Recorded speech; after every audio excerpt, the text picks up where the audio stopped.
Les 7 portes que le diable utilise pour attaquer ta vie. Introduction. La parole de Dieu dit, « Le diable rôde comme un lion rugissant, cherchant qui dévorer. » Mais sais-tu que certaines de tes habitudes lui donnent un accès direct à ta vie? Pourquoi certains chrétiens expérimentent la victoire alors que d'autres vivent sous l'oppression, la stagnation, la peur et la confusion? Le problème, c'est qu'il y a des portes ouvertes dans ta vie spirituelle. Des accès que tu ignores mais que Satan utilise pour te voler, te ralentir et même te détruire. Car le voleur ne vient que pour dérober, égorger et détruire. Et si je te disais que certains blocages dans ta vie ne sont pas normaux? Tu pries, mais rien ne change. Tu fais des efforts, mais tu retombes toujours dans les mêmes schémas. Tes relations, ta santé, ton travail, ta paix intérieure, tout semble attaqué. Ce n'est pas un hasard. Si tu laisses une porte ouverte, l'ennemi entre et il ne partira pas tant que tu ne le chasses pas. Beaucoup de chrétiens sont victimes d'attaques spirituelles sans même comprendre pourquoi. Et pire encore, certains se sont habitués à ces attaques, pensant qu'elles font partie de leur destinée. Mais aujourd'hui, tu vas apprendre à fermer ces portes une à une. Le diable n'entre pas par effraction, il attend simplement que tu lui ouvres la porte. Et une fois à l'intérieur, il vole ta paix, ta joie, ta destinée et même ta communion avec Dieu. Dans cette vidéo, nous allons révéler les 7 portes que le diable utilise pour s'introduire dans ta vie. Et surtout, je vais te donner des clés bibliques pour les fermer définitivement. Reste bien jusqu'à la fin, car nous allons prier ensemble pour briser ces accès et chasser toute oppression spirituelle. Es-tu prêt? Première porte, le péché caché. La Bible dit, « Ne donnez pas accès au diable ». Savais-tu que le péché caché est l'une des portes les plus efficaces que le diable utilise pour entrer dans ta vie? Ce péché que personne ne connaît, mais qui te ronge de l'intérieur. Ce compromis que tu fais en secret, pensant que Dieu ne le voit pas. Cette habitude que tu justifies en disant « ce n'est pas si grave ». Il est écrit « Celui qui cache ses transgressions ne prospérera point, mais celui qui les avoue et les délaisse obtiendra miséricorde. » Le diable se nourrit de ton silence. Il sait que tant que tu caches ton péché, il a une prise sur toi. Prenons le cas de Judas. Il était avec Jésus, il marchait avec lui, mais il cachait un péché secret, son amour pour l'argent. Il tenait la bourse et il prenait ce qu'on y mettait. Son péché caché a ouvert une porte au diable. Et un jour, cette porte est devenue une prison. Alors Satan entra en Judas, surnommé Iscario. Le diable n'est pas entré dans Judas par hasard. Il avait déjà un accès. Le problème avec le péché caché, c'est qu'il ne reste jamais caché. Un jour, il éclate au grand jour, et il peut te coûter plus que tu ne l'imagines. Beaucoup de chrétiens prient, mais restent faibles. Pourquoi? Parce qu'ils ont laissé cette porte ouverte. Pose-toi cette question. Y a-t-il un domaine de ta vie où tu n'as pas totalement obéi à Dieu? Un mensonge que tu répètes? Une addiction secrète? Une relation que tu sais toxique, mais que tu refuses de couper? Aujourd'hui, il est temps de fermer cette porte. Comment la fermer? 1. Confesse ton péché sincèrement à Dieu, car si nous confessons nos péchés, il est fidèle et juste pour nous les pardonner. 2. Renonce à toute habitude qui nourrit ce péché, car il est écrit, « Ne donnez pas accès aux désirs de la chair ». 3. Remplace cette porte ouverte par une discipline spirituelle forte, la prière, le jeûne, étude de la parole, l'évangélisation, le service à l'église, etc. Prends 10 secondes et demande à Dieu de révéler tout péché caché dans ta vie. Parce que tant que cette porte est ouverte, l'ennemi a un droit d'accès. Prêt à découvrir la 2e porte? Accroche-toi, car la suite est encore plus profonde. 2e porte, la peur et l'anxiété. Il est écrit, « Dieu ne nous a pas donné un esprit de peur, mais de puissance, d'amour et de sagesse. » La peur est l'une des armes les plus puissantes que le diable utilise contre les chrétiens. Il veut te paralyser pour t'empêcher d'agir. Il veut te faire douter des promesses de Dieu. Il veut te maintenir dans l'anxiété pour affaiblir ta foi. Et voici le piège. Plus tu écoutes tes peurs, plus tu les rends réelles. Tu nourris ce que tu crains. Il est dit, la crainte des hommes tend un piège, mais celui qui se confie en l'Éternel est en sûreté. Regarde les Israélites dans le désert. Dieu leur avait promis la terre promise, mais quand ils ont vu les géants, ils ont eu peur. Ils ont dit, « Nous ne pouvons pas monter contre ce peuple, car il est plus fort que nous. » Nous étions à nos yeux comme des sauterelles, et nous l'étions aussi à leurs yeux. Leur peur les a empêchés d'entrer dans leur destinée. Combien de fois Dieu t'a parlé, mais tu as laissé la peur te retenir. Tu te disais, « Et si j'échoue? Et si Dieu ne me répond pas? Et si je ne suis pas assez bon ?» La peur n'est pas juste une émotion. C'est un esprit. Il est écrit, « Et vous n'avez point reçu un esprit de servitude pour être encore dans la crainte, mais vous avez reçu un esprit d'adoption par lequel nous crions, Abba, Père. » Si la peur te contrôle, c'est que l'ennemi a ouvert une porte. Et il va s'en servir pour détruire ta paix, ton sommeil, ta confiance en Dieu. Mais aujourd'hui, nous allons fermer cette porte ensemble. Comment fermer la porte de la peur? 1. Remplace la peur par la foi. Ne crains point, car l'Éternel, ton Dieu, est avec toi. 2. Proclame la parole de Dieu chaque jour. Il est écrit, ne crains rien, car je suis avec toi. Ne promène pas des regards inquiets, car je suis ton Dieu. 3. Renonce à toute pensée négative et à la paralysie spirituelle. Nous renversons les raisonnements et toute hauteur qui s'élève contre la connaissance de Dieu. Que tout ce qui est vrai, tout ce qui est honorable, tout ce qui est juste, tout ce qui est pur, tout ce qui est aimable, tout ce qui mérite l'approbation, ce qui est vertueux et digne de louange, soit l'objet de vos pensées. Prends un moment pour déclarer « Je ne suis plus esclave de la peur, je suis un enfant de Dieu ». Tu es prêt pour la 3e porte? Reste bien connecté, car l'ennemi agit aussi à travers tes relations, et ça va te surprendre. 3e porte, les relations toxiques. Ne vous y trompez pas, les mauvaises compagnies corrompent les bonnes mœurs. Le diable sait qu'il ne peut pas t'attaquer directement. Alors il utilise des personnes. Il place des relations toxiques sur ton chemin pour t'éloigner de Dieu. Il envoie des amis qui te poussent à compromettre ta foi. Il te lie à des relations qui freinent ta destinée.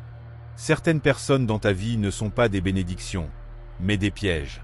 Il est écrit, « Celui qui marche avec les sages devient sage, mais celui qui fréquente les insensés se perd. » Regarde Samson et Dalila.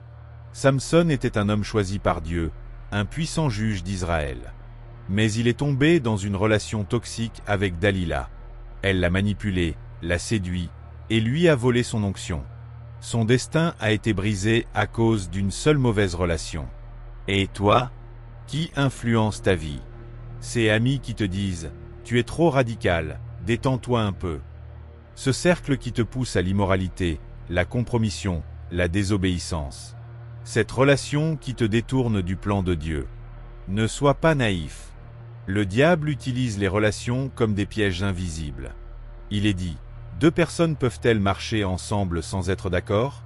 Il est temps de fermer cette porte. Comment fermer la porte des relations toxiques? 1. Prie pour le discernement. Car si quelqu'un manque de sagesse, qu'il la demande à Dieu. 2. Éloigne-toi des relations qui ne glorifient pas Dieu. Ne vous mettez pas sous un joug étranger avec les infidèles. 3. Entoure-toi de personnes qui t'aident à grandir spirituellement. Car le fer aiguise le fer, et un homme s'aiguise au contact de son prochain. Déclare maintenant, Seigneur, éloigne de moi toute relation qui n'est pas de toi. La prochaine porte est encore plus dangereuse, car elle touche directement au monde spirituel. Reste bien connecté.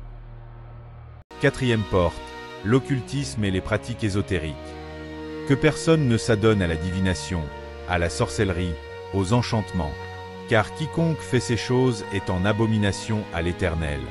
Beaucoup pensent que l'ennemi attaque de l'extérieur. Mais en réalité, c'est parfois nous qui lui ouvrons la porte.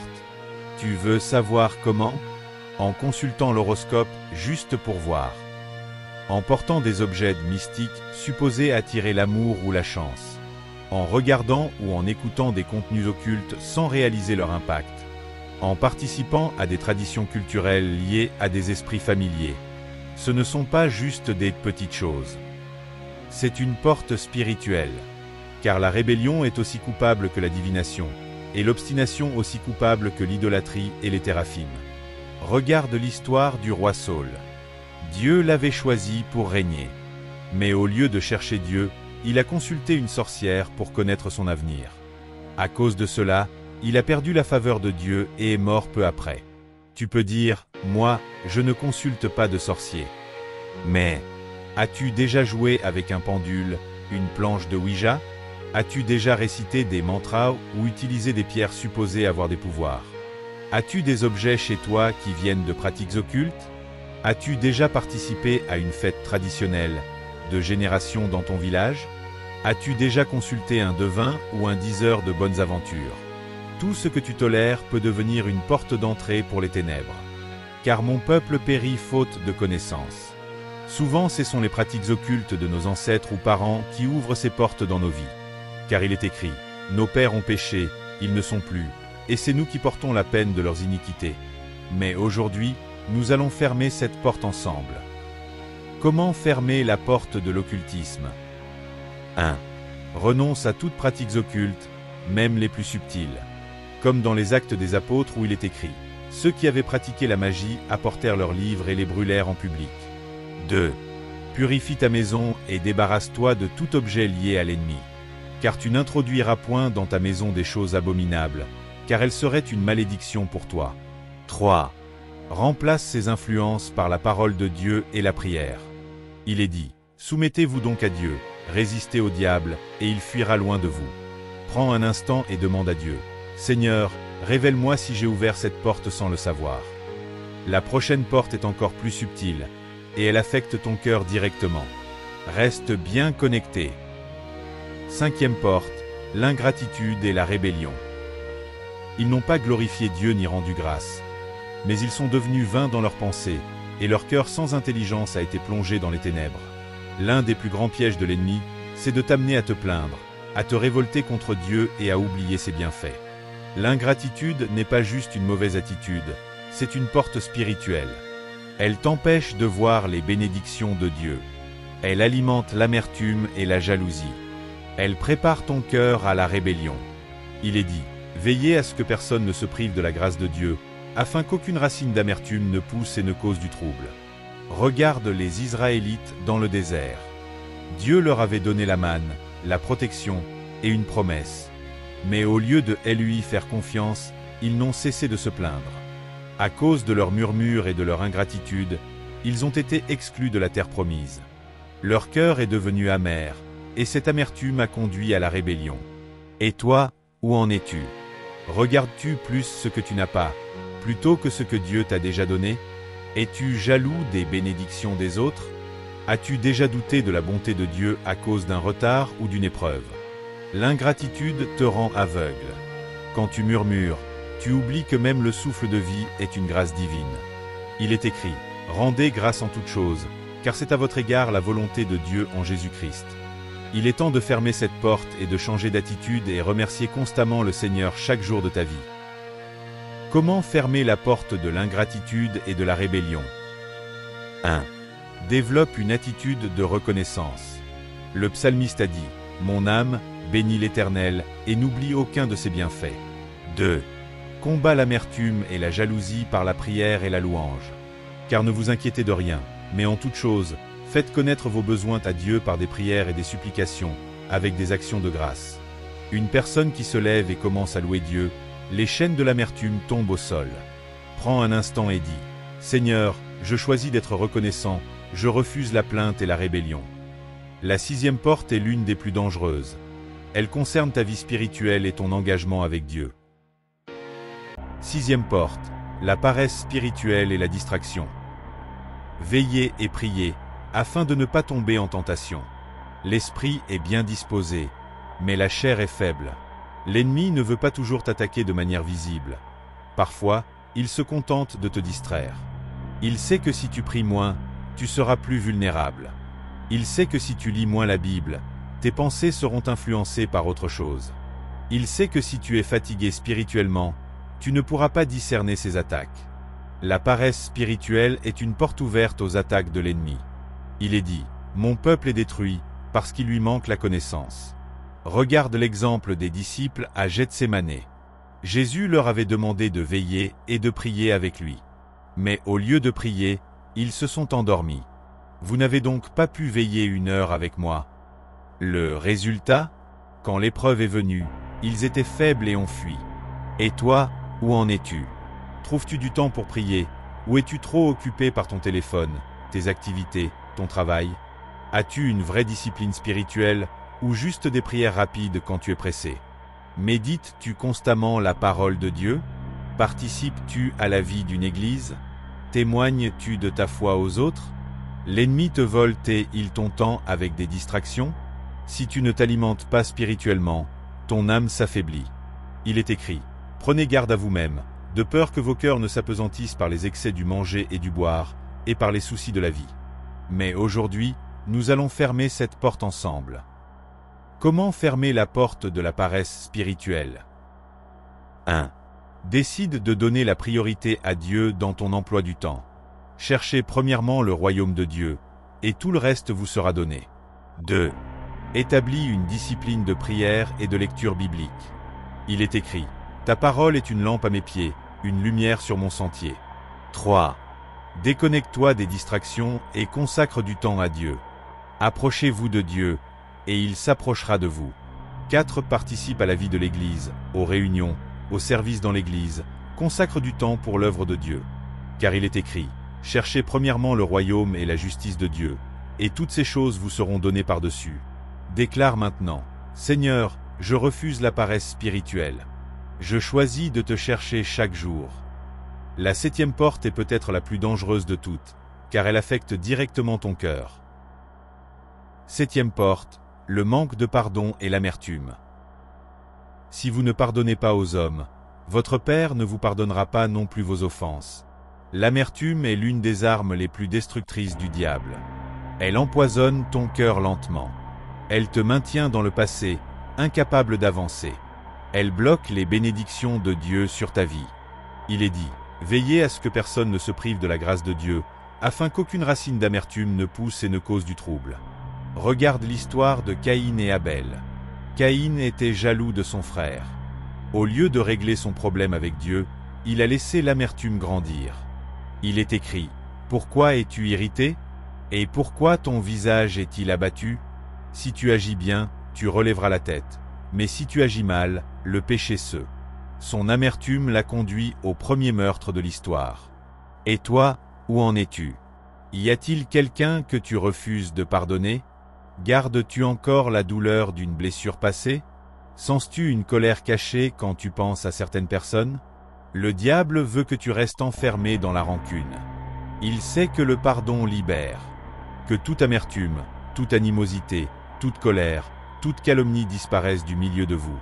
Pardonnez-vous les uns aux autres, comme Dieu vous a pardonné en Christ. Il est temps de fermer cette porte. Comment fermer la porte du manque de pardon? 1. Prends la décision de pardonner, même si c'est difficile. Car supportez-vous les uns les autres et pardonnez-vous réciproquement. 2. Prie pour ceux qui t'ont blessé. Car aimez vos ennemis, bénissez ceux qui vous maudissent. 3. Laisse Dieu guérir ton cœur. Car il est écrit, il guérit ceux qui ont le cœur brisé et pansent leurs blessures. Déclare maintenant, Seigneur, je choisis de pardonner. Je refuse d'être prisonnier de l'amertume. Cette vidéo t'a-t-elle aidé? Abonne-toi pour plus de révélations et partage cette parole à quelqu'un qui en a besoin. Conclusion. Le diable rôde comme un lion rugissant, cherchant qui dévorer. Mais maintenant, tu sais. Tu connais ses ruses, tu sais quelle porte il utilise. Regarde ta vie, quelle porte était ouverte? Le péché caché? La peur et l'anxiété? Les relations toxiques? L'occultisme et les influences négatives? L'ingratitude et la rébellion?